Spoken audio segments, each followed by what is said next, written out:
Well, welcome everybody. It's good to see so many participants tonight. And this is our weekly Interfaith Zoom meeting.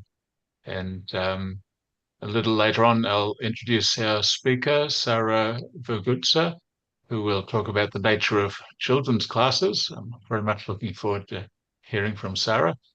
Um, and just to outline the program, we'll have an acknowledgement of country and then a short program of music and readings, and then I'll introduce Sarah properly. So thank you very much.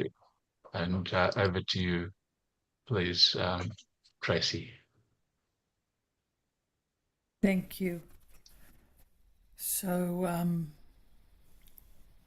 we in Australia,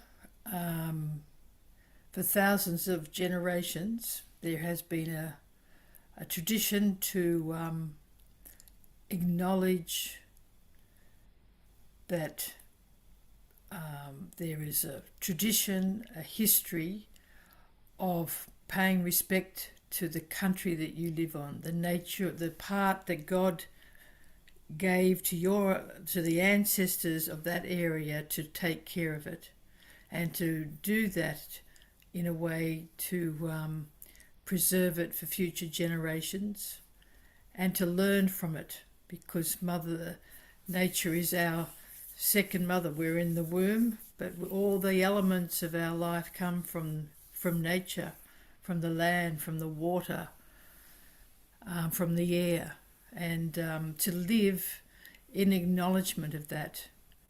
And the I live on the Worimi people's land, and their traditional stories really talk about how to be a human means to be thinking of others, thinking about the consequences of your actions. So there's always moral lessons involved in where you live and why you should live a certain way and have a certain awareness, and it just does us all good to learn from Aboriginal and Torres Strait Islander people of how they have lived in reciprocation and respect with nature and with the divine source of nature, and with each other and their visitors. And it's a good tradition to carry on, whether you're Indigenous or non-Indigenous, to live in respect and to live in honour of those who've gone before you and made your life better. So that's part why we do acknowledgement of country, to learn from an area of how it should be taken care of, because a sea area needs to be taken care of differently than a mountain area. And only locals have that knowledge and how to live in harmony. So if the people who came here from overseas had done that, we wouldn't have rabbits everywhere now, for example. We would know that wouldn't be so good to do. So it's a practical aspect as well as a spiritual reason why we acknowledge the different ancestors and history in a particular area. Thank you. Thank you, Tracy.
The sacrifice which knowledge pays is better than great gifts offered by wealth, since gifts love, O my prince, lies in the mind which gives, the will that serves, and these are gained by reverence, by strong sage, by humble heed of those who see the truth and teach it. Knowing truth, their heart no more will ache with error, for the truth shall show all things subdued to thee, as thou do to me. Hindu writings.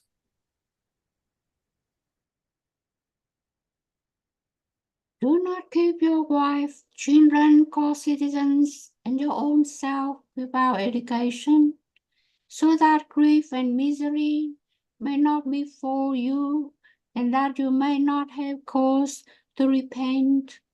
Zoroastrian writings.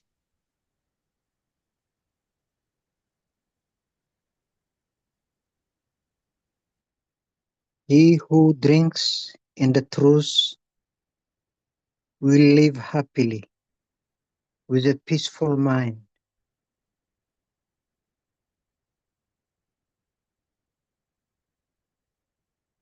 With a peaceful mind, like a solid rock is not shaken by the wind.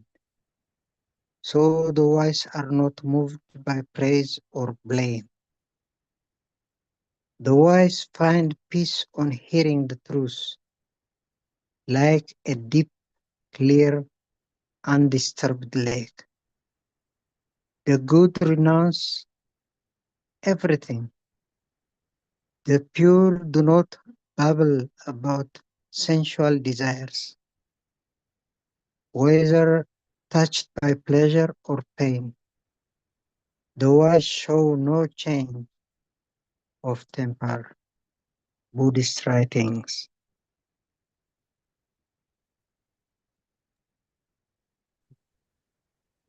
The law of the Lord is perfect, converting the soul. The testimony of the Lord is sure, making wise the simple. The statutes of the Lord are right, rejoicing the heart. The commandment of the Lord is pure, enlightening the eyes. More to be desired are they than gold, yea, than much fine gold, sweeter also than honey and the honeycomb. Moreover, by them is thy servant warned, and in keeping of them there is great reward. Jewish writings, Psalm 19, 7-11.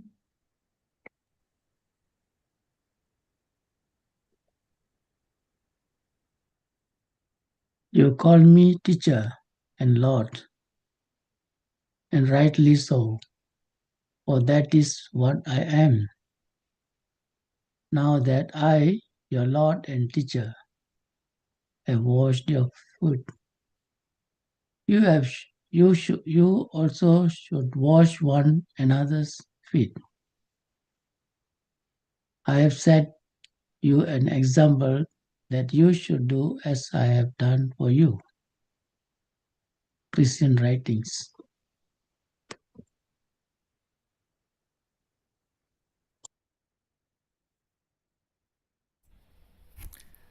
The Lord hath decreed that ye worship none but him, and that ye be kind to parents. Whether one or both of them attain old age in thy life, say not to them a word of contempt, nor repel them, but address them in terms of honour. And out of kindness lower to them the wing of humility, and say, My Lord, bestow on them thy mercy, even as they cherish me in childhood. Islamic writings.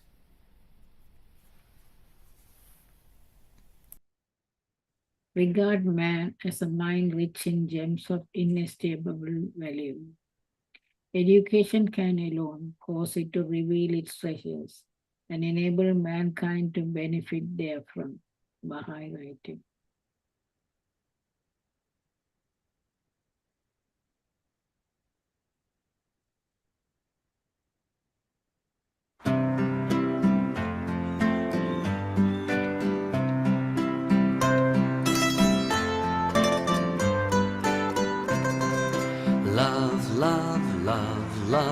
love your fellow man. Love, love, love is how the world began. God loved creation, so he created thee to love, love, love him and humanity.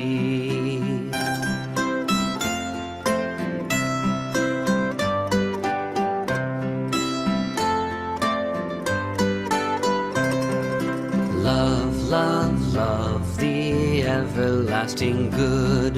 Love, love, love the seed of brotherhood. Love all creation, for he created thee to love, love, love him, and he to love, love, love him and humanity.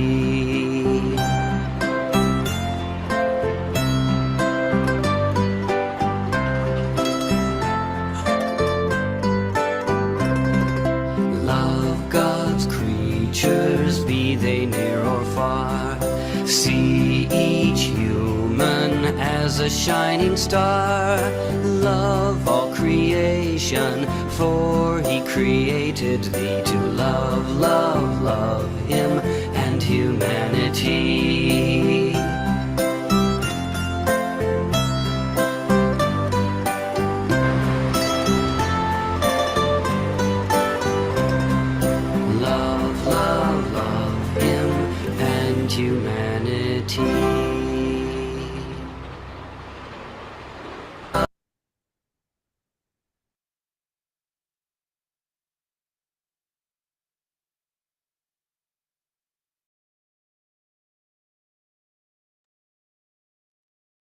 Thank you very much to all the readers, and welcome again to everybody. And now my very great pleasure to welcome our presenter from Kenya, Sarah Vugutsa. I hope I'm saying your name properly, Sarah.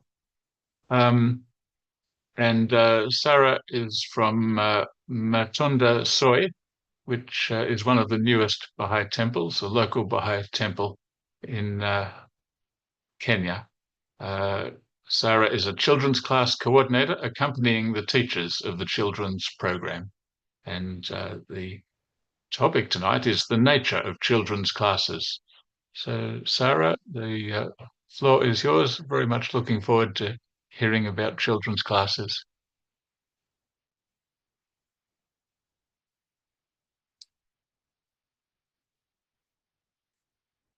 And Sarah, if you're hearing me, you'll just need to unmute, maybe put your camera on.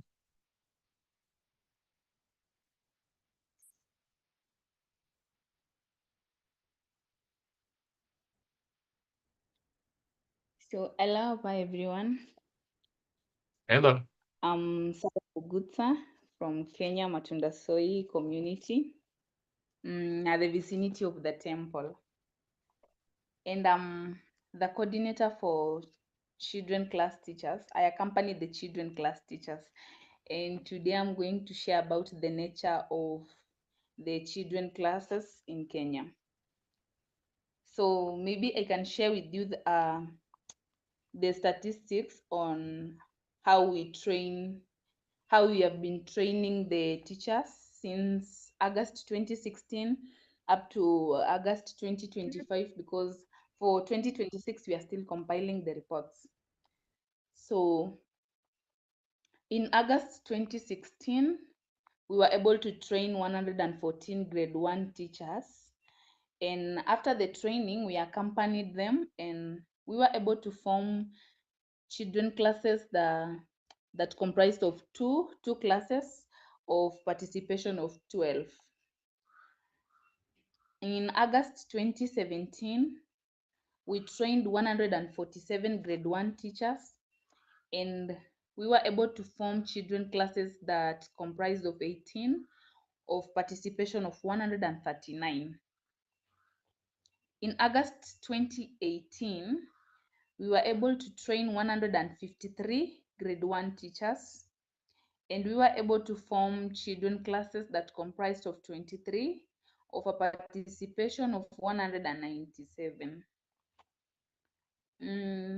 In the period of August 2019, we were able to train 213 grade 1 teachers, and afterwards we formed 39 children classes of participation of 336.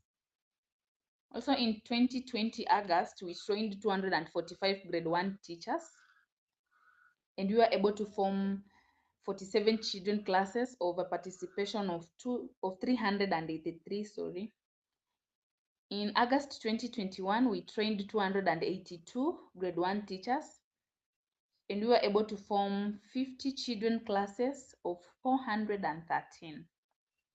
In August 2022, we trained 284 grade 1 teachers, and we were able to form 71 children classes of a participation of 599.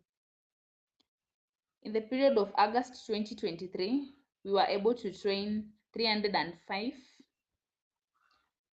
grade 1 teachers, and we were able to form 74 classes of children of a participation of 631.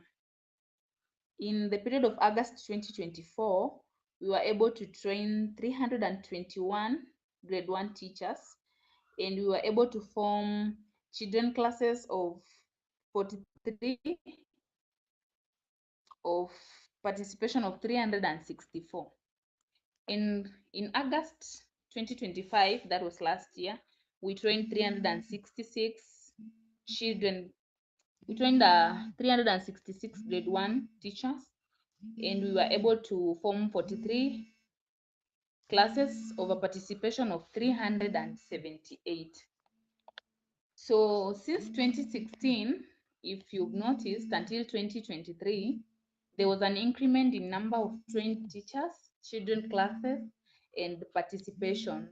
Thus, that shows there was a proper accompanying of teachers in the field. So normally after we carried out a training for training the grade 1 teachers, after training them, after they break going home, after a week, we follow them to their homes. We accompany them to the fields and ensure they are forming a children class. And normally, one class comprises of a minimum of 10 members and a maximum of 15 children. And from 2024 to 2025, there was a negative deviation in number of participation from 74 classes of a participation of 639 in 2023 to 43 classes of a participation of 378 in 2025. And this was due to lack of children classes coordinators to follow up on that imperative and accompany the teachers to form classes. In that period, there were no coordinators in the cluster, so the process had to slow down. So that affected the participation of trained teachers, children classes, and participation. But you know, you can see as we are training, it's not all who are forming the classes, because at times you can find most of them have trained grade 1, and again they have trained for the junior youth program, and so others will be forced to form the junior youth groups and focus maybe on one imperative. And yes, you'll find few who are multitasking, who are forming both children classes and junior youth, but most of them find it hard because, you know, also handling kids, that those one for children classes, it's not for everyone. It's just, I can say it's just a passion, or maybe it's a calling. So not all can handle children. So in 2025 last year, we had a meeting with all teachers to find those who will help in facilitation in the children camp and trainings. So last year we held a children camp that was for intensive studies. I mean, all children class teachers had to bring all their children to study in one, let's say in one arena. Like, we combined all the children classes, so we had a camp for the children. and it comprised of 25 children. There was a variation in participation and they reduced to 20. So by the end of the training, by the end of the camp, we were having 20 children. And in the process, they were helped to cover lessons. You'll find that there were others who were far behind their lessons, others maybe were far ahead, others were mid the process. And during the camp, they were both helped to be at par. So we had a goal of 30 youths to participate in grade 1 study. So normally we set a target. For example, we set a target that within this period of time, we want to train this number of grade 1 teachers. So last year we had, that was August, we had a target of training 30 youths, 30 new youths who are new in the process to participate in grade 1. And we had mobilization of youths that happened in Godown Village, Luanda Village, and Moise Bridge Village. In the first wave, we began with the study of Book 1 with 63 participants. After Book 1, 18 participants went through grade 1. So normally after mobilization, we start our intensive studies. That is when the youths are on holidays. Maybe they're not in school, they have come for holidays or vacations. So we train them. After we mobilize them, we always start with the Book 1. So after Book 1 is when others will study book 5 for the JY program, and others will study the grade 1 materials for the children classes. So in the second wave, grade 1 study took place at Muruli Village with 15 participants. So one of the coordinators also held another study of grade 1 material at her premises, which comprised of 15 participants. And afterwards, the 15 participants, we were able to accompany them and they were able to form the children classes. In the third wave, that was from the women movement. So normally we have many occasions that are happening at the house of worship. And so we had a women movement that enabled all women to come for their seminar. And in the seminar, they were able to go through the Ruhi materials. And we were able to have 10 participants from that women movement who were able to go through grade 1. And after that, we also accompanied them and we made sure they formed the children classes. After training, we had first meeting with the teachers at the house of worship to harmonize our plans together with 3 collaborators in attendance. So after all the trainings, the first wave, the second wave, and the third wave last year, we had a meeting with those trained teachers. And also we have collaborators. Collaborators are those who help us as coordinators. They help us in the field. You know, normally we can't be able to reach all the children classes. So the collaborators from different villages, they help us to at least be visiting those children classes and updating us on the progress, because maybe you might find at some point we have intense programs. And in Matunda Soy cluster, we have 5 units. Normally we call them pockets. You can call them units, pockets, or villages where we major in. That is Kona Village, Luanda Village, Muruli Village, Stiho Village, and Changarawe. So in those 5 villages, we have 5 collaborators, each collaborator in their own village, who help to make sure the process is at par. So there was a formation of 4 classes from these trainings with participation of 32. So we had a field work within Luanda community to accompany teachers, whereby we didn't manage since it was festive season and many youths were unavailable, but it was planned and rearranged to meet them and ensure they at least form classes, of which later we organized with the collaborators. They made sure the youths were available who had gone through the grade 1 texts, and we visited them and they were able to form classes. So also we have this here, we had a program that is running for 6 months. The program is called Mwanga wa Maarifa in Swahili, that translates to Light of Knowledge in English. In that process, we did accompaniment. We visited the youth at their homes, and this was majorly focusing on youths who had finished the Form 4 level of education. So they were at home. They had not yet joined the higher institutions. So during that period, we thought of something that could keep them busy and maybe at the same time engaging them in the process. All of them, I can say most of them, that is 80% of them, were new to the process, and others were still in the process, but we still engaged with them. Maybe they had only studied one text, maybe that is book 1 alone. So in this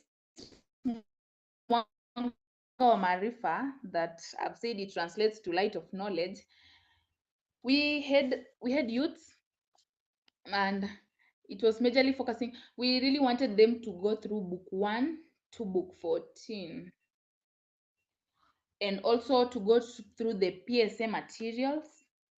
And also we were helping them to choose courses that they were going to take when they join the high institutions.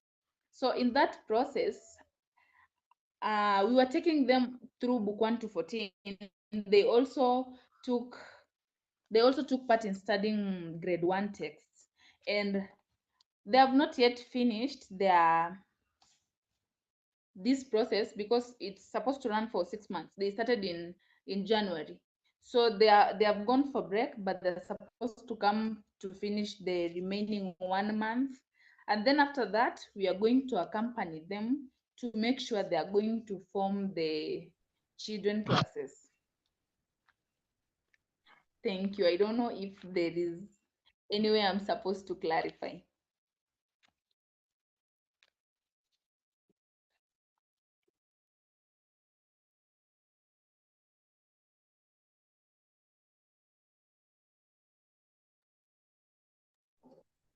Hello, Sarah. Is it?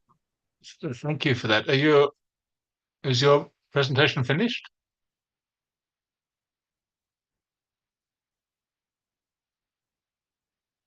Sarah, how's your internet connection? Can you hear all right?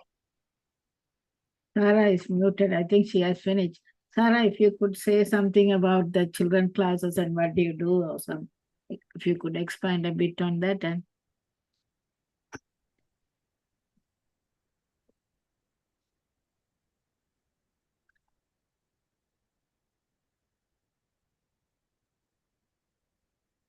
you're muted, Sarah. I'm sorry, my network was disturbing, but I'm back. Okay, sorry. So I'm welcoming any questions or anywhere that I'm supposed to clarify, anywhere that maybe someone hasn't understood, I'm supposed to clarify. Oh, thank you, Sarah. Yes, people who watch this don't know much, aren't necessarily Baha'i. It's many different religions. Maybe they've never heard about Baha'i children's classes. Are the classes just for Baha'is? Can you tell us something about what happens in a Baha'i children's class?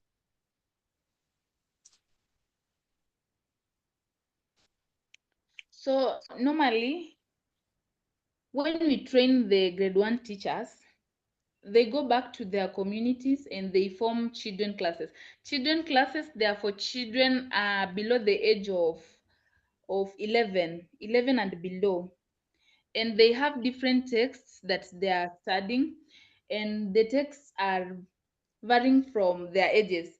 I mean, the texts are connected to their ages, and the texts are majorly meant to uplift them spiritually and maybe academically, intellectually, I mean.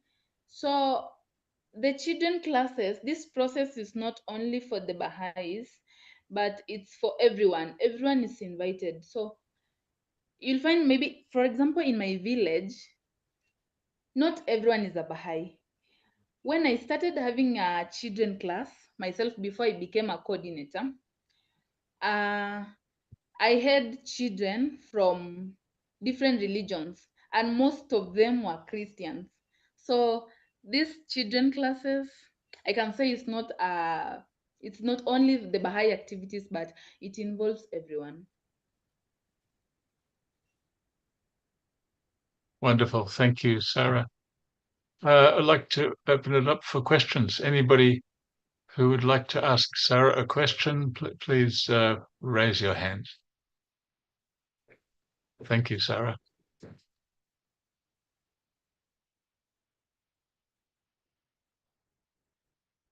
Ahmed.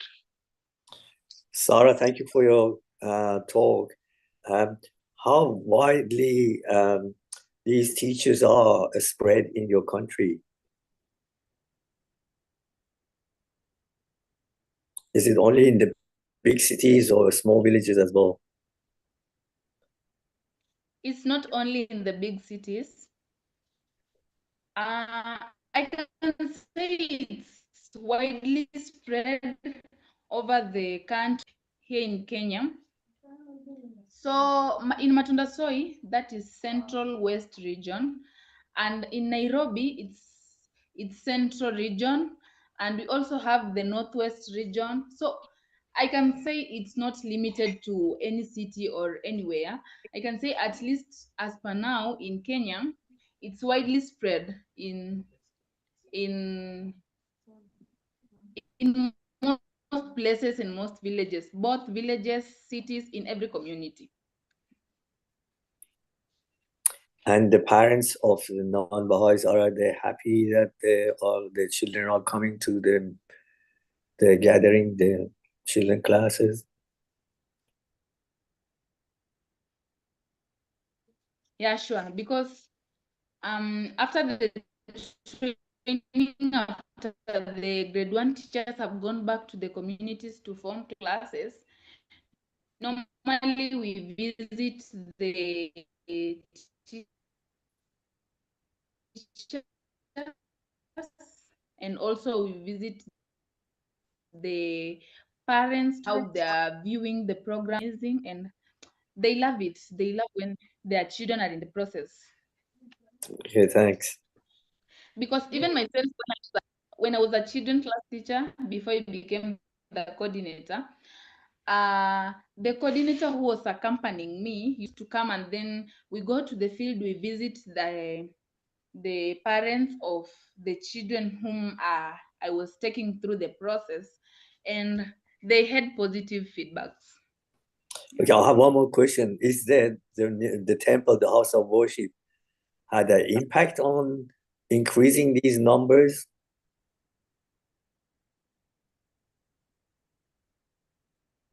Yeah, it has. The temple has an impact, because most of the time you will find that when you tell the youths who are coming to study grade 1, I remember when we were having this initiative that I've just said, it's called Mwanga wa Maarifa. We invited youths from different places, and others came. We were supposed to take them through the process at the house of worship, and then others were separated. They said they are going to take it at a Baha'i center, but they refused. They said if they're not studying it at the house of worship, then they don't want, because when they were invited, they knew they were coming to the house of worship. So what we had to do, we just had to combine them so that we maintain their number, and we also maintain them because they were eager to learn. And also, what also made them eager to learn, they wanted to come at the house of worship. So I can say it has an impact. Yeah. Okay, thanks. Thank you. Vasantha. So this training of this only happens, you train them only in Matunda soil or in different centers, like the Baha'i Center in Nairobi, or only the training you do it in one place? Everybody come from different areas to one place? Not really. Like, we have regions also, we have clusters. Like, for example, Matunda Soy is a cluster in its own. So, for example, in Matunda Soy cluster, we can decide to have a training. Me, I'm a children class coordinator for Matunda Soy cluster. And there is a national coordinator at the national level. Now that is for the whole country in Kenya. So I'm focusing majorly on Matunda Soy, where the temple is, but trainings are done in different parts. So, for example, those ones living in Nairobi, they have their own trainings in Nairobi. Those ones living in Eldoret, they have their own trainings in Eldoret. And those ones in Matunda Soy, they have their own trainings in Matunda Soy. Only coordinators meet at a national gathering to discuss on the plans. Yeah. And the national meetings or the national gatherings for the coordinators can be done maybe in Nairobi or at the house of worship in Matunda Soy. But trainings are done in different parts. So the training that you do is in Matunda soil, and the teachers go out to the area around Matunda soil. Is that right? That teachers, they go and start the classes in Matunda soil? Yeah, the teachers I train in Matunda Soy, they start classes around the villages or the within the community of Matunda Soy, I mean, in different villages. Also, you will find that other Baha'is are not very far from Matunda Soy, but it's just that they are from another region. So the other region also has their own teachers. So you'll find that the teachers I'm training here in Matunda Soy, they'll only major here in Matunda Soy. Others that are being trained in another place, they'll be majored in the other place also. Thank you, sir. Paramount. Yeah, dear Sarah, I just want to know, are there any Baha'i children class teachers from other faith? Yes, we have many of them, and in fact, many of the children class teachers that we have are Christians, and they are supporting the process very well. You will find that I can say the majority are Christians who are children class teachers. Oh, that's good. Nice to hear that.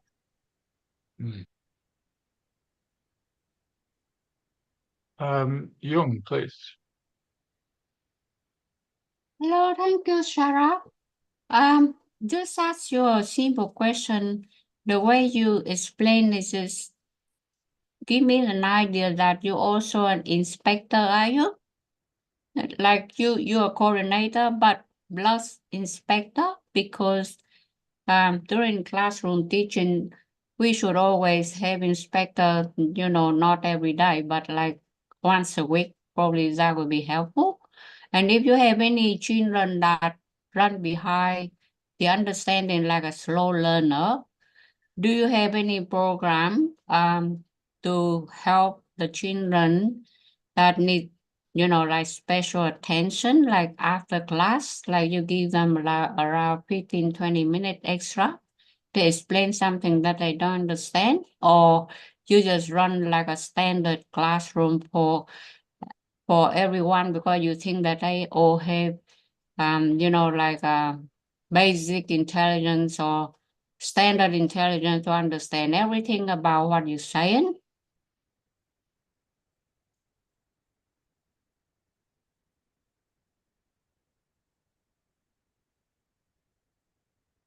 So thank you for the question.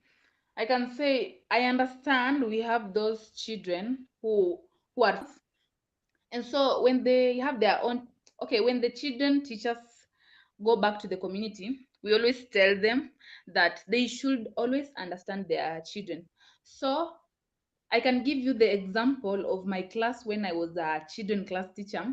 I had this one child who I think was just a slow learner. So I used to take my time. Maybe at times I could tell him to come earlier than the time we planned. So when he comes earlier, we take time, we go through the lesson together. I make sure he understands. Or maybe if he hasn't come earlier, when others come, we study together, and then when they leave, I also remain back with him. I make sure he understood the concept. Yeah. And as coordinators, I only visit the children class teachers once in a while. So the collaborator does all the work. He visits them regularly. But for me, I visit them only once in a while because you'll find that most of the time I have intense work. So the collaborator helps me at most of the times. But when I visit them, we always have a good time with them. I inspect all what the children class teachers are doing. So the number of a dropout, you got any kids that drop out from the class? And if they drop out and then later on, will you admit them back to the classroom again? Yeah, if a child does not come to class today, you have to find out from their parents, because also parents are involved in the process. So you have to find out from them to know the reason as to why their kids did not attend to the sessions. So you will maybe at times you will find that when you ignore and maybe the child is going through something, so you have to follow up. And when they come back, you have to take them through the lesson they've missed.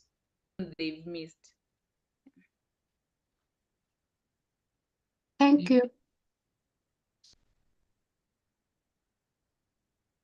Yes, thank you, Sarah. Very, very impressed. It's so systematic, and so many people devoting the best years of their youth to something very useful, which is teaching children. My question is about so someone's trained as a grade 1 teacher and they start a class doing grade 1.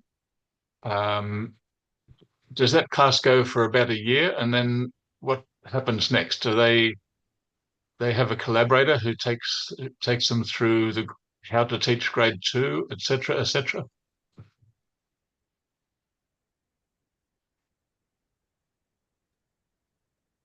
Will you please pardon your question? Yeah, sorry. I'm just wondering, after grade 1, does everyone do grade 2, grade 3, grade 4? It's based on Ruhi classes. You are muted, Sarah. As I said earlier, the grade 1 material is part of the Rui text, that is book 3. And in book 3, we have grade 1 text, we have grade 2, and we have grade 3. So when we train the teachers, also I've said earlier that when we form the classes, it's for children below the age of 11. And as you know, a child who is 3 years cannot study the same thing as a child who is maybe 9 years. So you'll find that this child who is 3 years, they have their coloring books. And you'll find that those who are maybe 9 years, they have started to study the spiritual texts. Yeah. So also age limits them. They are all children, but they can't study the same text. There are those who are starting with they are starting with the coloring books. There are those who are starting with memorizing quotations. Yeah. And also you can maintain them. Those one who have started with, if you maybe you have many children who are at the younger age, maybe 3 years, you start with the coloring, and then you come to memorizing quotations and prayers, and also you teach them songs, and then as you go up, you start teaching them about the spiritual texts, and they graduate to the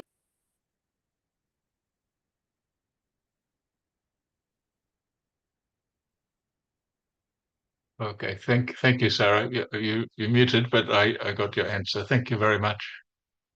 Young, did you have another question?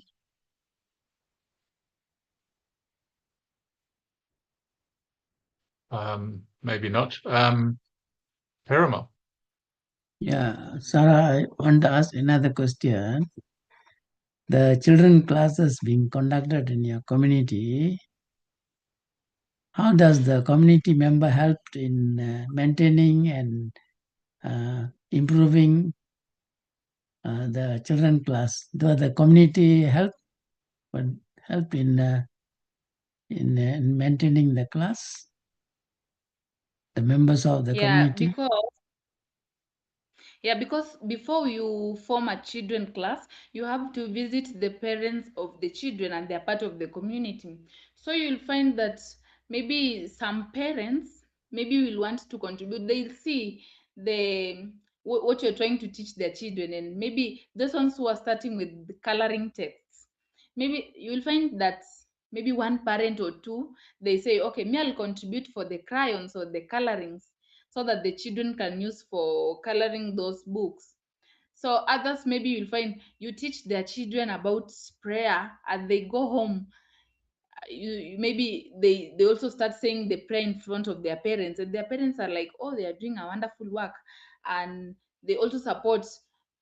By supporting also, they can ensure that their children that they don't miss the classes. They ensure they come early to class without fail. You'll find others, maybe they're the ones who bring their children to the sessions. Yeah, so the community fully supports.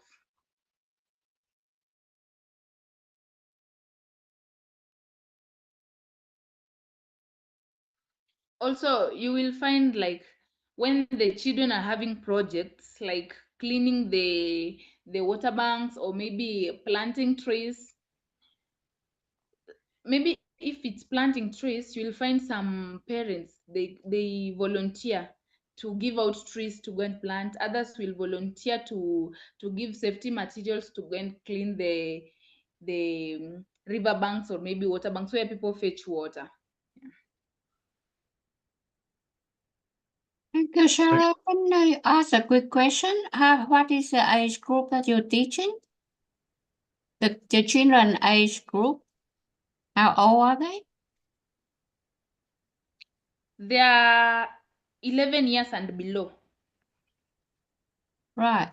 Those who are The method those who are that, like when you say they say? come early, when I'm saying they come early or later, what I mean, there's a safety concern in there, as long as they are accompanied by their parents, but then they will be safe. But if they have to do extra time for study, they better off to go with the crowd, follow people, stay with people for safety, because depend on where you're teaching, in the countryside or in the city, CBD, city, like a center points or something, then the safety of the kids when they move around is one of the things, unless they're accompanied by their parents. That's what I'm saying, because like you say, come early, leave early, all this.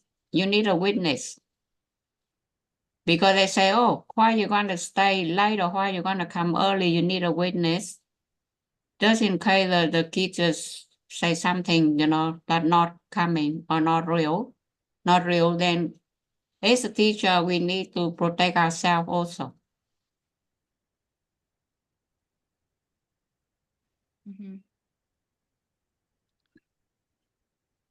Yeah, thank you. Yeah, so in those classes, yes, Sarah. in those classes, mostly the collaborators are always there. So the collaborators have major work there. They are mostly sent there to maybe to foresee how the activities in the class is going on. And after the class, the teacher remains with the materials, maybe the books or the crayons and colorings. The teacher remains with them. So because you'll find you can't give a 3-year-old child to go with the text at home. They won't come back with it again the following day. So for the safety of the materials, the teacher remains with them, and after the completion of that text is when they are given them to go home with them. Or maybe if you feel like they won't deliver it home, as I said, we have several visits to the parents. So maybe after the completion of the text, we go back to the community, we talk to the parents, and that's how when you deliver the book back to the parents, and so they can see the progress of their children. Yeah, thank you. Thank you. And anyone who has a question or a comment, you're welcome to raise your hand. Sarah, I'm curious. It seems like children's spiritual education is the parents understand the importance, and maybe that's why it's so popular. Can you tell us something about the life in Kenya, in Matunda Soy area? Why are parents interested in their children having this education? Okay, I can say maybe let me connect it with the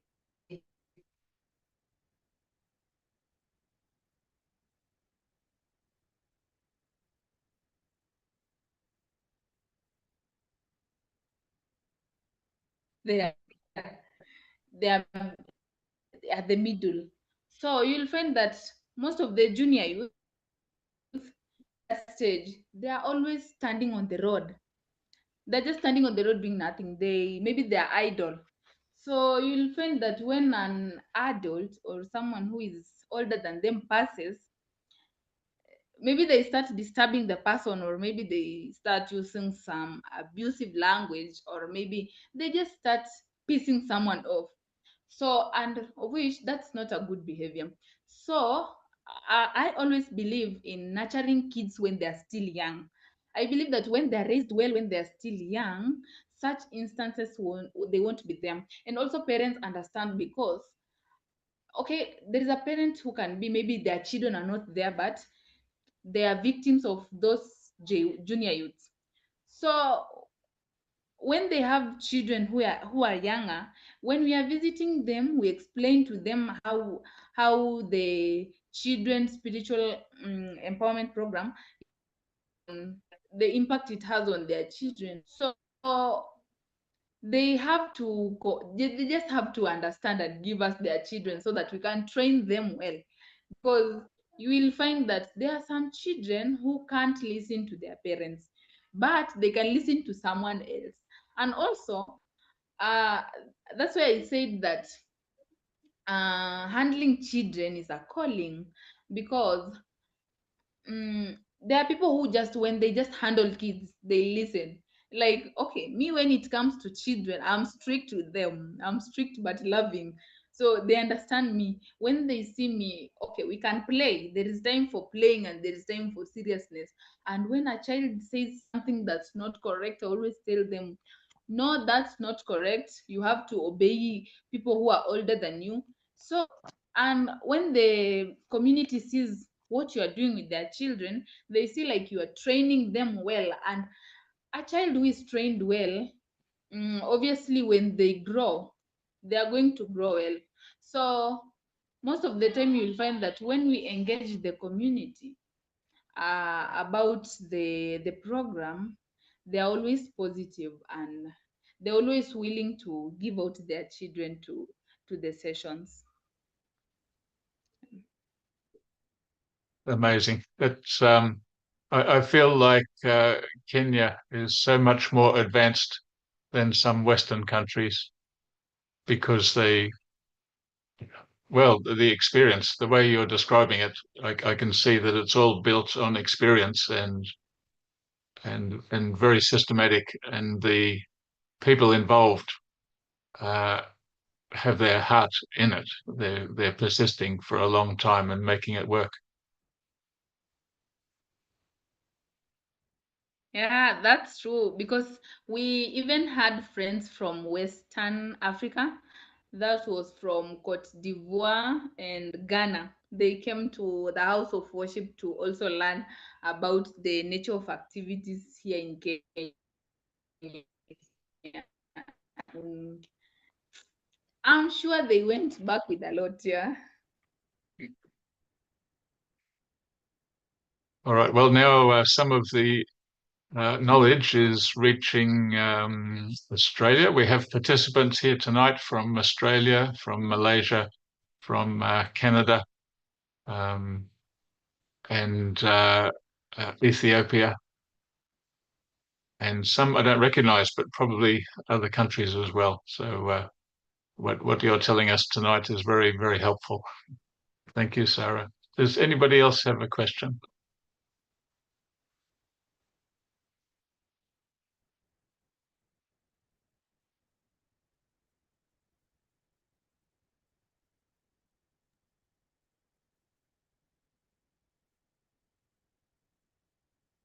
It's interesting, Sarah, you talk about some people find it difficult to manage children. Yeah, I've done classes in state schools and in Baha'i classes in the neighborhood, and I can do okay if I'm well prepared, if I have everything ready so the children don't lose their focus. But if I'm not ready, then I've lost them. So you must. You know, if you want to manage to raise children, children are very playful. And if you're not keen, you won't be able to handle them, because yes, they're playful. You have to understand that they're playful, but at times you have to tell them that there is time for playing. Okay, all I mean is you also have to be strict with them, so that they know if you say this is wrong, they have to know this is wrong. If you say this is right, they have to know this is right. Yeah. But it's not a challenging thing. I believe anyone can handle kids, but most of the time you find that when you tell someone that, okay, I need you to go through grade 1 and then you form a children class, and then they be like, oh, me, I can't handle children. For me, I was having both classes. I had for children class and I had the junior youth group, and I was handling them both very well. In one day, I meet the children in the morning, and then after an hour, I meet with the junior youth, and I used to handle them very well. And I believe I handle them very well because I'm strict.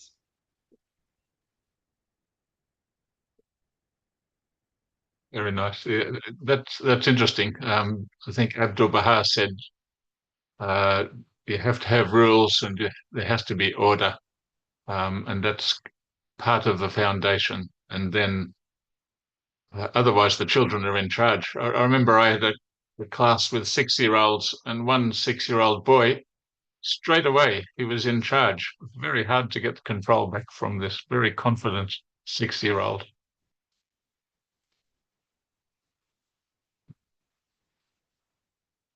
All right. Look, we've absorbed a lot tonight, but we have a couple more minutes if anyone has any questions.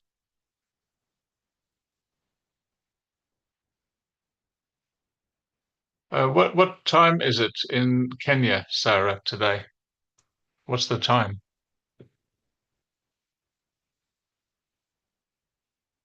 You're muted, Sarah.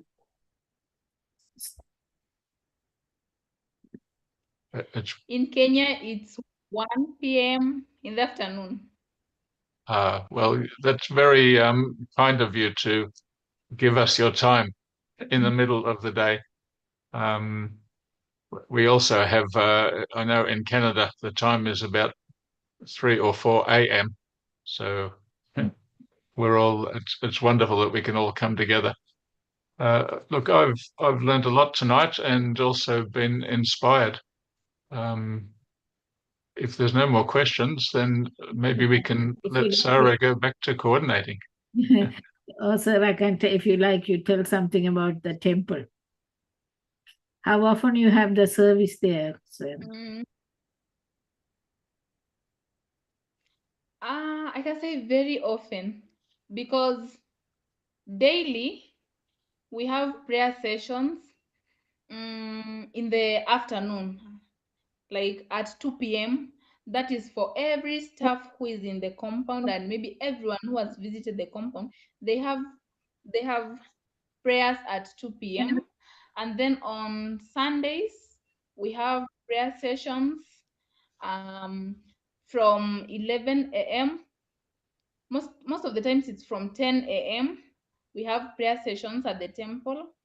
And then most of the times also, when we are having seminars at the temple, we have prayers every day in the morning and at night when we have finished the sessions. Yeah. Also, we are having our 5th anniversary, our 5th temple anniversary on 25th this May. Yeah. So we are going to have a celebration there. I visited the temple site before the temple started building the temple. Yeah. And I attended a feast. Okay. I think you should visit again. I think, yes, we should all visit and learn about the children's classes also. That's wonderful. All right. Well, if there's no more questions, I think we can just thank Sarah very, very much. Excellent presentation. Thank you, Sarah. Keep working. Thank you. Thank you, Sarah.